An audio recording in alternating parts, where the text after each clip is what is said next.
Jet Sprinting, brought to you by Apex Contracting. It is Daryl Hutton and Mick Parry. This is the Broken Arrow. This is the boat that spun a bearing. This is the boat that they're trying to work and trying to just doctor through the rest of the... Oh, Daryl Hutton, he's out on a flyer. Nearly ran too wide, nearly clipped the bottom of the island. Daryl Hutton, really aggressive out of the blocks.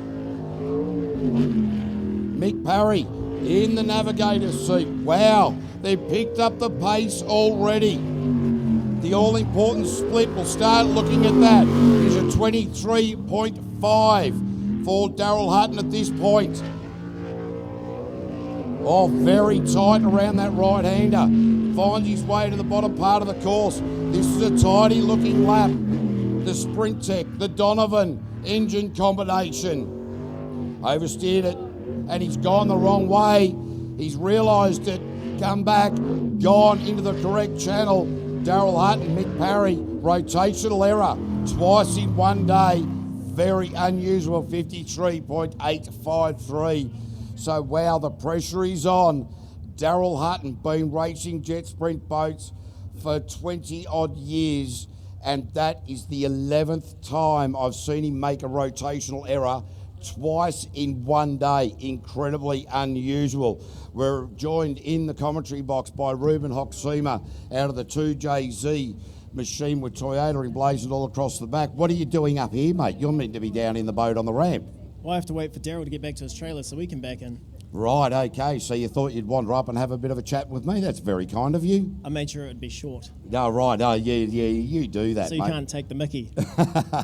Hey, ladies and gentlemen, Ruben Hoxima are up here with me at the moment. This man had the slowest jet sprint crash known to mankind. He crashed it at about 3 kilometres an hour in his rookie run there at Hastings many years ago. Great to see you doing a lot better these days, mate. Onwards and upwards. Yeah, that's it, mate. So the old 6-cylinder. You've been running 5 cylinders down at Waitra last round. You've done a lot of work to the boat. It's looking good. Any complications at the moment? A few gremlins this morning, but hopefully this next run they'll be gone.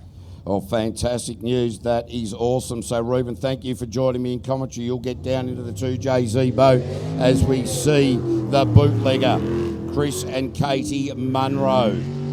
The locals from Queenstown moved out to America there for 4 or 5 years, now back in their home country. B driving the bootlegger. Synonymous with the build of this Wanaka Jet Sprint facility. Working very closely with Peter Cowie this weekend, this team in the Sprint Tech hulls, of course, Peter Cowie. Oh, geez, I tell you what, he's managed to somehow get that back on track. So Chris and Katie Munro, only their second lap of the day after Ron Gallagher submarined it earlier. So that's a good outcome for Chris and Katie. And the time is a 56.23. 56.23 there for Chris and Katie Munro. Great work from the pair from Queenstown.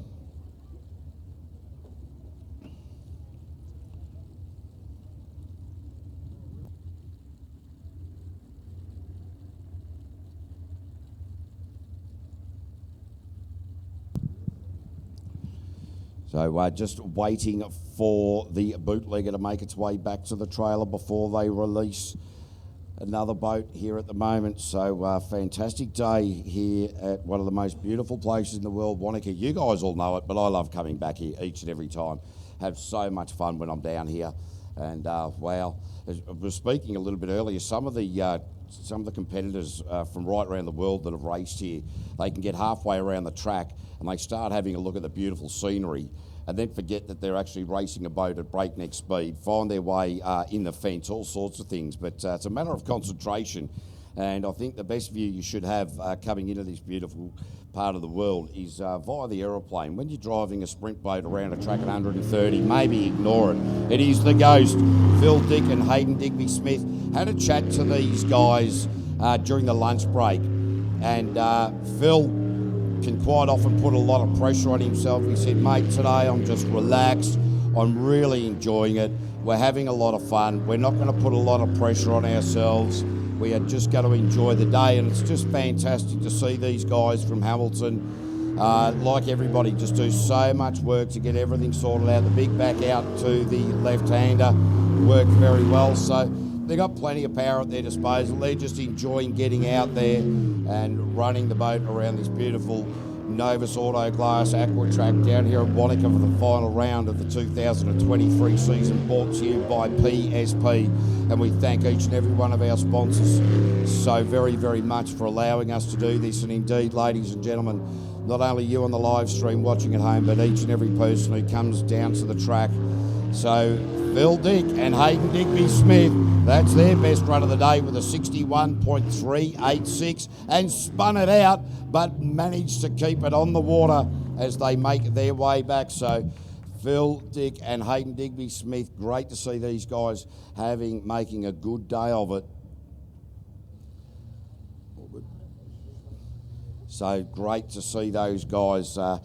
Quite often, we do see those guys have a few off-track excursions, but Phil, just like I said during the call, they just nice and relaxed and just easing through the day instead of putting that pressure on. And we do talk about mental ability in sports, and we see the professional sportsmen, rugby players, netballers, etc., they do have mental health coaches to help them through those sort of challenging times. And it's a very similar thing, and it's exactly the same thing here in jet sprinting. You've got to have the right mindset going into it. You've got to have clarity of mind. You've got to have knowledge that the boat is going to do what you ask of it. So reliability, of course, always the key. Then it's the brain matter between the ears. So once you get a few of these situations locked in, it's the brain matter that can take its toll. Aaron Hansen, Julianne Shanks, last time out, had a bit of a misstep. Aaron realises, this pairing realised that this is a championship round. They need to be able to nail this rotation to get confidence moving into Q5 and then the subsequent finals, because it is going to be all on. The pairing from Tauranga.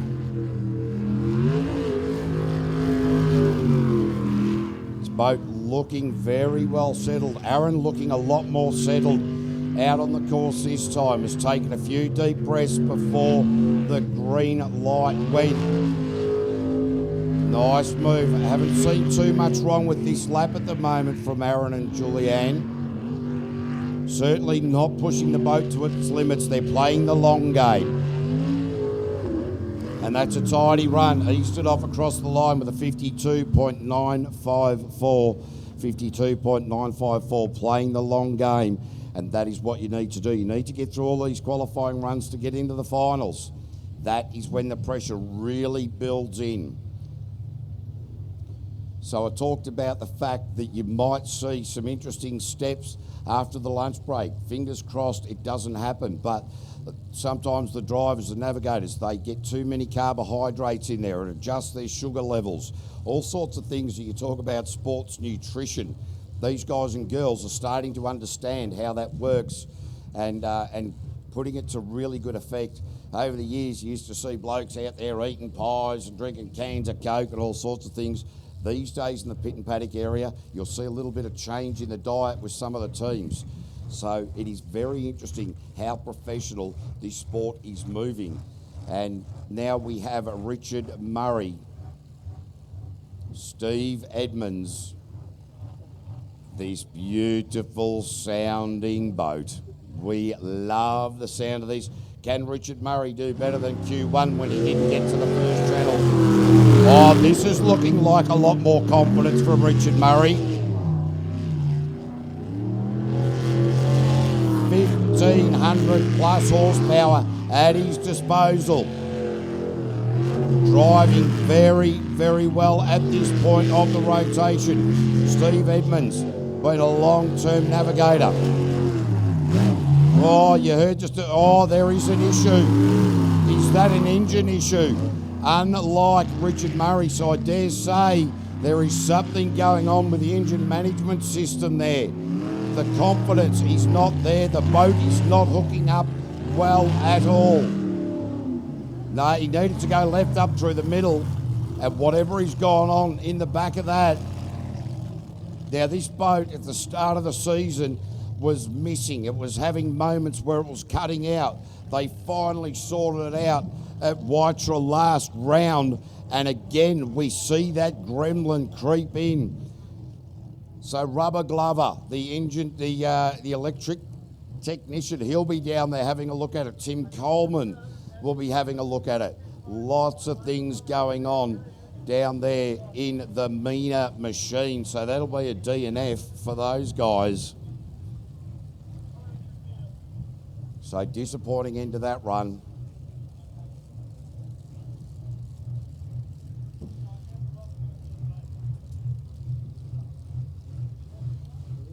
So it'll be interesting to have a chat to Richard Murray and the team. I dare say they won't get time to come up in a commentary and discuss that too much. They'll be too worried about trying to make sure that that boat is firing on all cylinders and providing the reliability that you need, because as soon as you get a gremlin in, it causes problems.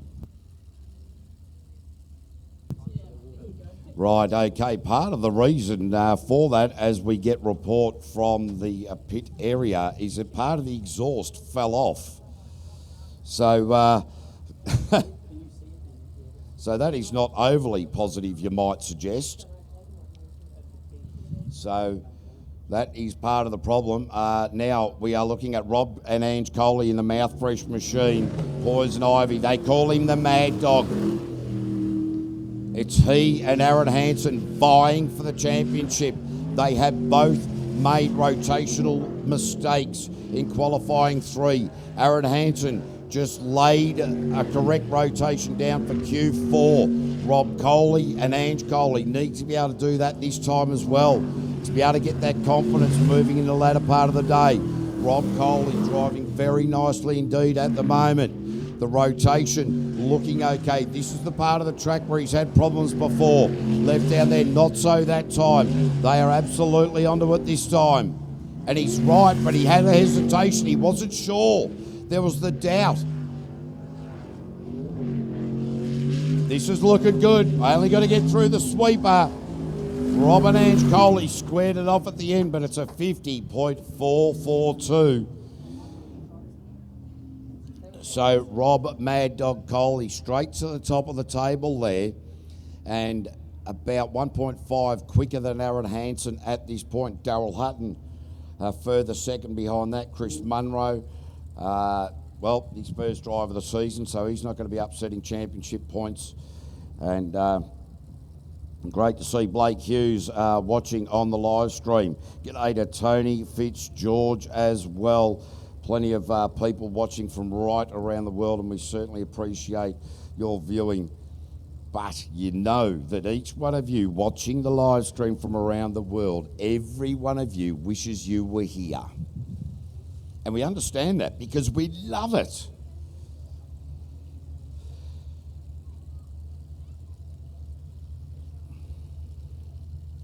So who will be out next? So Richard Murray losing a bit of the exhaust. Wow, that will be a very interesting point.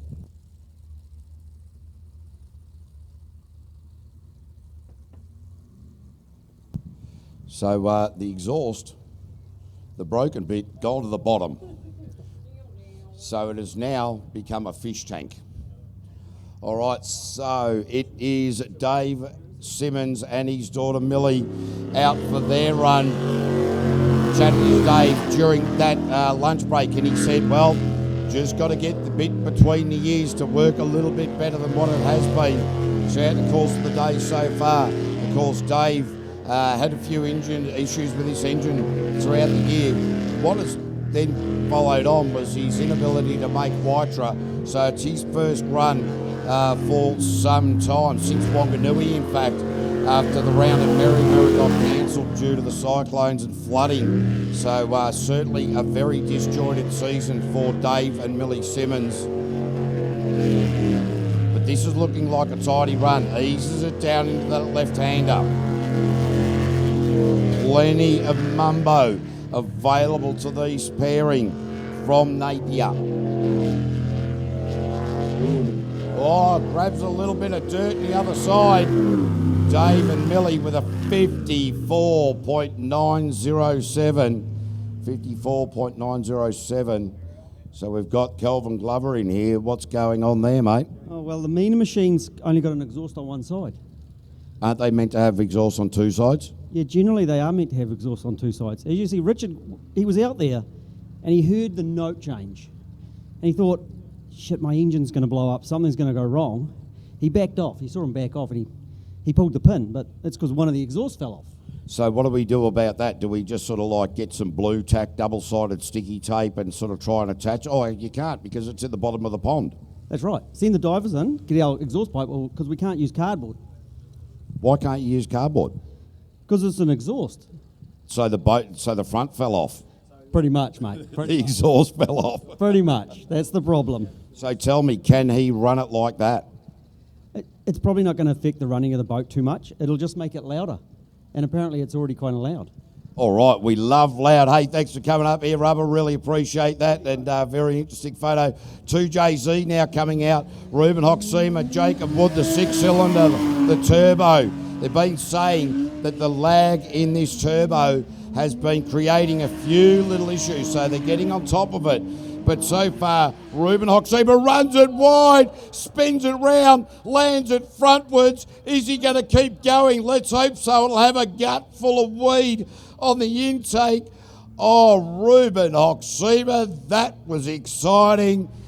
If only he could have kept it going, that would have been a cracker. I would have given that a 9.6 for the dismount and probably a 10 if he had been able to finish the lap. So, yes, there was a half twist in the pike position there from the boys from Palmy, and that certainly is very exciting. That's why you can't take your eyes off the track for a second. Just ran it too wide around the Mike's Transport Warehouse roundabout up the top part of the truck. Aaron Hansen comes and joins me in commentary from Wired. Mate, you laid a good one down that time. Yeah, we're feeling a bit more comfortable after lunch. Yeah, fantastic, mate. During lunch, you were sort of saying you're feeling a bit nervous, a little bit overwhelmed. Is that now all calmed down for you? It certainly makes it easy once you put a good time down and feeling a lot more confident with the rotation. We were struggling earlier on, and just the way the days evolved, we're feeling better now. Yeah, fantastic, mate, because half of that challenge is between the ears, and certainly the boat's got plenty more, but laying a correct rotation down just gives you that confidence moving forward, doesn't it? Yeah, correct. We put a correct rotation down early. I think it was our second qual, but it was obviously one that didn't count. Yeah, well, that's it, mate. But, oh, geez, Robert White, mate, let's just call this one together. What do you think of this bloke when he's out on track? This man's fearless. Yeah, he's an absolute nutter. The boat really settling down earlier. We were actually watching the reversion. Not happening that time, so whatever, they've trimmed it up, they've adjusted nozzles, so making a big change to the handling of this boat. Earlier in the day, it was stepping out every time it hit a crosswash as well, so he's always an exciting driver to watch. You never know what's going to happen. Oh, correct. Julie and I actually drove this boat 3 years ago in Wanaka here to secure our 3NZ, and that's an amazing boat. It's got a lot of power, and it's just unbelievable to drive. Oh, good run there from Robert White, the Devil's Advocate, with a 50.532. Aaron, listen, mate, I know you got a fair bit on for the rest of the day. Thank you very much for coming up, spending some time in the commentary tower. Great having a chat to you. Good luck with the rest of the day, mate. Thanks, Cavey. Good on you, mate. Thank you. So Aaron Hansen there. Ladies and gentlemen, that was a very good run there for Robert White. They've adjusted the trim on the boat. The reversion is certainly running out of that now. So the reversion is when you decelerate, the blades in the impellers aren't spinning. The water can't get out of the back of the jet unit, so it actually lifts the back of the boat up and pushes the front down. And so that was very obviously happening earlier in the day. They've adjusted the outlet nozzles. They've also adjusted the trim on the boat, and that has made a huge difference. So hopefully we can see Robert White and Lisa Glubb really just take these changes on and make that work so very, very well for them as the day wears on. So at the moment in the unlimited category with, I do believe, one to go. No, it will be the bootlegger. Looks like Ron Gallagher and Josh Reynolds at the moment. It is Robert Ange Coley, 0.1 in front of Robert White, who is about 2.4 in front of Aaron Hansen. Then it's Darryl Hutton, Dave Simmons. What will our American compatriots do here? This could be anything really, because we do know that I've just gone brain dead there for a second. Excuse me. I was in the middle of a thought and it just escaped my brain. Don't know how that happens, but anyway, look, we're this is the Americans. What can they produce here? This is Ron Gallagher. So Ron Gallagher, and he spun it backwards.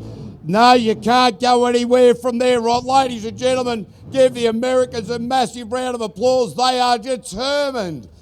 They are determined. But that determined, oh, look at it, he's not giving up. This is still actually a rotation at the moment because no safety crew have got near it. If they can manage to get that out of there, this could be one of the longest laps. What's he trying to do it backwards now, is he? I'll tell you what, this change of hemisphere has certainly created confusion if he thinks he can do the rotation in reverse. They're both sitting there trying to work it out. Can they get it sorted out?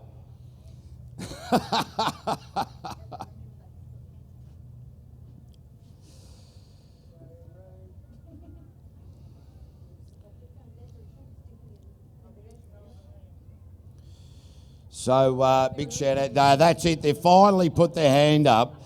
Geez, I'll tell you what, I don't know whether that's determination or plain bloody stubbornness from Ron Gallagher and Josh Reynolds, but it is certainly fantastic indeed. So for those of you who have just caught up with what's going on, championship leader in the unlimited category, Sam Newdick not being able to make it down this weekend due to family health, but Scruffy the tugboat going out to effect the rescue of the Americans, Ron Gallagher and Josh Reynolds. So Sam Newdick not being able to come down here this weekend. That means that the championship is open for Rob Coley and Aaron Hansen, with Ruben Hoxima sort of in the mix. So it's going to be a very, very interesting outcome for that particular grouping. So it is Rob Coley on 108, Ruben Hoxima on 103, Aaron Hansen on 105. So it is very, very tight, and it's going to depend on the order of the day. We are not going to know until the final run how that is going to unfold. And Scruffy the tugboat doing a fantastic job on the rescue effort there.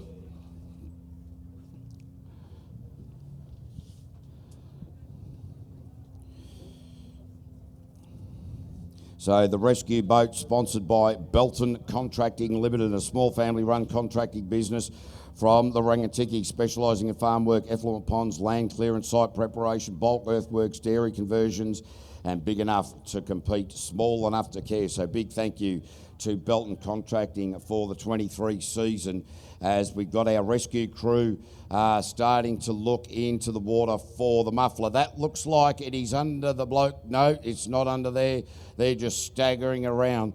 Three blind mice, see how they stagger, see how they stagger. Oh, ladies and gentlemen, we'd also like to ask you to keep your kids off the fence. That is a safety fence. So kids, if you could stand back from that fence. We do understand you want to get up close and personal, but those fences are there for your safety. So if you could stay quite a few metres back. We're going to take a short break while we effect the rescue of an exhaust pipe.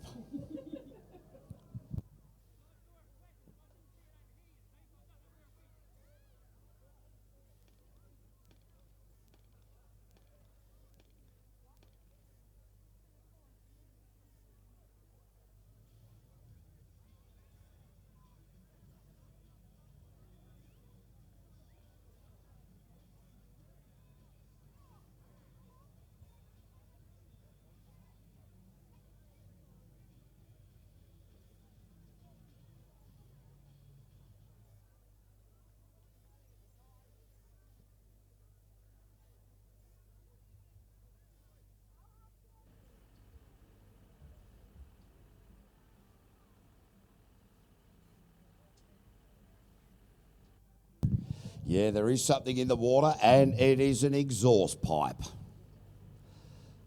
All right, back to the music.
Somebody give those men a metal detector, please.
All right, we are back racing Broken Arrow B team. Chris Edmonds and his nephew Toby. They've really got to get this rotation down because they've had a lot of trouble throughout the day. He's been too worried listening to what's happening in the engine behind him instead of concentrating on the track that's before him. No, there is confusion, there is frustration, there's hands going everywhere at the moment. So Chris Edmonds just easing off it at the moment, trying to find his way, go back that way, then through that way, then through that way. Now we're back on the rotation proper, but now he's missed it again. This is going to put a lot of pressure on these guys. Still hasn't got it sorted.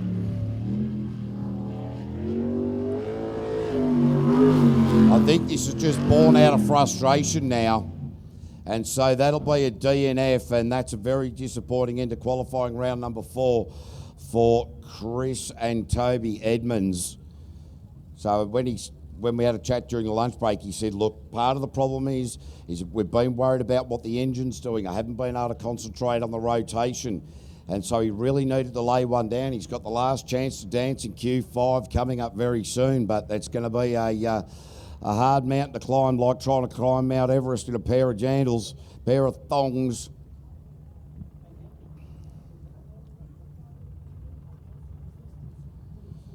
So in Q4 for the Unlimited Superboats, the methanol-sucking monsters, it is Rob Coley leading the charge. Robert White Lisa Glubb. Lisa just had a go at me. Said, "You never mention me." I said, "Well, I do, Lisa. You're in the boat. You just never hear it." So she's the lady that rides a horse into a pub.